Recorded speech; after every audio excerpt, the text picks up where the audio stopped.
ছাত্র জনতার জুলাই আন্দোলনকে ১৯৭১ সালের মুক্তিযোদ্ধাদের সঙ্গে তুলনা করে বীর মুক্তিযোদ্ধাদের তোপের মুখে পড়েছেন ঢাকা জেলার civil surgeon doctor Mohammad Zillur Rahman.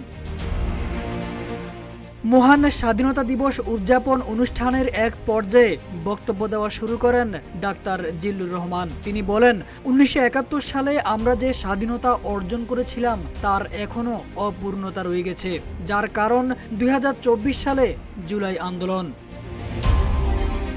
বীর মুক্তিযোদ্ধাদের যেমন সংবর্ধনা দিয়েছি, জুলাই আন্দোলনকারীদেরও সংবর্ধনা দিব মন্তব্য করে জিল্লুর রহমান বলেন, যে কারণে ১৯৭১ সালে স্বাধীনতা যুদ্ধ হয়েছিল, একই কারণে ২০২৪-এ যুদ্ধ হয়েছে। বারবার আমরা যুদ্ধ করেছি। এই সময় সামনে বসে থাকা বীর মুক্তিযোদ্ধাদের তোপের মুখে পড়েন এই সিভিল সার্জন। তারা আসন থেকে উঠে এর প্রতিবাদ করেন। তারা বলেন, আপনি বলেছেন একই কারণে যুদ্ধ হয়েছে, একই কারণে না। ১৯৭১ সালে স্বাধীনতা যুদ্ধের সঙ্গে ২০২৪-এর আন্দোলনের তুলনা হয় না। আপনার বক্তব্য প্রত্যাহার করুন এবং স্টেজ ছেড়ে আপনি নিচে নেমে যান।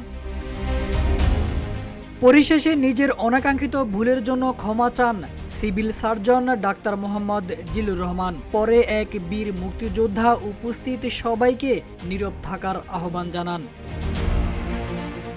বুধবার ২৬শে মার্চ ঢাকা জেলা প্রশাসকের কার্যালয়ের সামনে আয়োজিত মহান স্বাধীনতা ও জাতীয় দিবস ২০২৫ উদযাপন অনুষ্ঠানে এই ঘটনা ঘটে।